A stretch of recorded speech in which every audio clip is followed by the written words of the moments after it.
এদিকে রমজানের শুরুতেই নাটোরের পাইকারি বাজারে বেড়েছে বেগুন ও টমেটোর দাম। গত 3 দিনে এই দুই সবজিতে প্রতি কেজিতে 10 থেকে 15 টাকা বাড়তি। তবে অন্যান্য সবজির দাম স্থিতিশীল রয়েছে। এই মুহূর্তে নাটোর শহরের স্টেশন বাজারে আছেন আলম মামুন, সরাসরি যাচ্ছি তার কাছে। রমজান মাসের শুরুতেই যে পরিস্থিতি দেখছি নাটোরের বাজারগুলোতে, পাল্লা দিয়ে কিন্তু দাম বাড়ছে। বিভিন্ন ধরনের সবজির দাম, বিশেষ করে টমেটো, বেগুন এবং শসা, তারা কিন্তু প্রতিনিয়তই দাম বৃদ্ধি পাচ্ছে। আজকের বাজারে আমরা যেটি দেখতে পাচ্ছি যে টমেটো সকাল থেকে বিক্রি হচ্ছে 50 থেকে 55 টাকা কেজি এবং বেগুন 45 থেকে 50 টাকা কেজি। এছাড়া শসা কিন্তু 50 থেকে 60 টাকা কেজি বিক্রি হচ্ছে। গত 3 দিন ধরে এই দাম কিন্তু বৃদ্ধি অব্যাহত রয়েছে।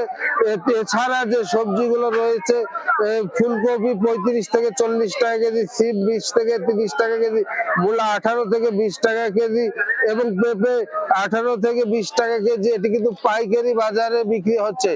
তবে একটি বিষয় যেটি বলছেন তারা, যে হঠাৎ করে রমজান এই দাম অস্বস্তিজনক এবং তাদের কাছে, নিম্ন আয়ের মানুষের কাছে জুলুমের পর্যায়ে। বিশেষ করে যে বেগুনের চাহিদা কিন্তু রোজার শুরু থেকেই বৃদ্ধি হয়ে থাকে।